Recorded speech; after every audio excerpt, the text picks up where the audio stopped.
Jenny. Jenny? Jenny? Honey? Honey? So, darling. It's all right. I'm right here. I'm right here. Just lie back. That's right. Just lie back. It's all right. Eric, when you found me, what else was there? What do you mean, what else? A skull? Jenny. I know there wasn't a skull. Of course not. Nicky says Marion cries at night. Why, that child is stupid. Don't blame him. We both hear the peacock. He out of his love for Marion wishes the cry to be from her. I out of my sickness. Now, darling, we've been all through that nonsense last night. Don't you see? I've never imagined seeing these things before. To just stand there and see it. Have it turn out to be nothing.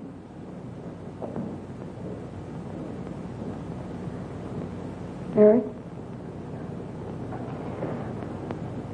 I want you to call Dr. Ann tomorrow in New York. I want you to take me back. No, Jenny. Now, it may sound selfish, but don't you see, having you to love, I'm happy too. I don't want to lose that. Now, in the morning, Mr. Snow will be here, and we'll tell him. He's very comforting. And I think he'll agree with me. About what? I think it's Mickey. You see, he hated me from the first. Marion was his friend, and when I married her, he thought I was taking her away from him. And now that she's dead, taken away from him forever, I suppose in that childish mind of his, I'm responsible for that. And now, because you're my wife, and in Marion's house, he hates you too. I don't think Mickey's responsible. He's not quick enough or clever enough. And who? Myself. It's all in my own mind. We do need somebody else, darling. We need somebody outside of the confusions of our love for each other. Now, the Reverend Snow will be here in the morning.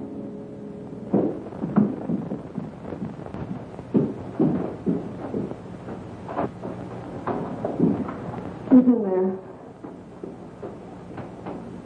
Well, this much is real anyway. Look here, Jenny. You see, this is how you gouged your hand. You say you threw the skull down here where Eric is looking? Yes.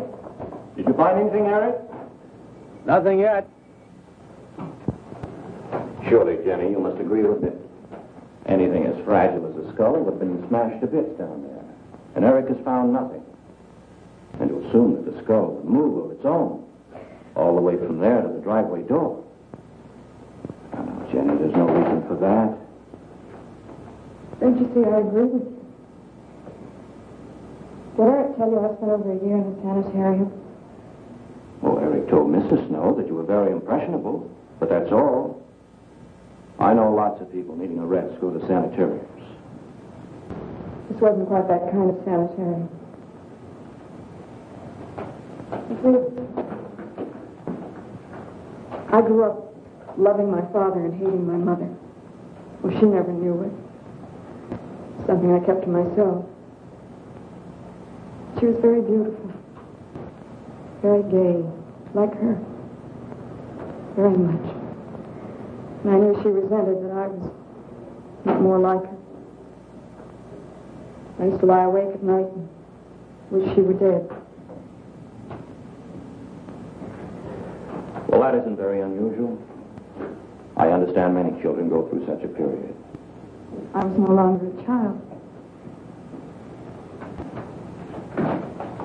And one day, I got my wish. They were both drowned. I can still hear her scream. I was all alone on a little beach. And all I could see was the overturned boat on the top of the waves. And I kept trying to reach them. And the waves kept throwing me back. And I could hear her cries no more. And then hours later, the men came and searched for the bodies. We never found them. That's when this bad feeling started. This feeling that if I'd really wanted to, I could have saved them, but I didn't. That I really killed them. No, Jenny. You tried. You tried your very best. I did. But singing and begging and praying didn't make this feeling go away. That's when they took me to the hospital. They told me I was cured. Jenny. They told me I was cured.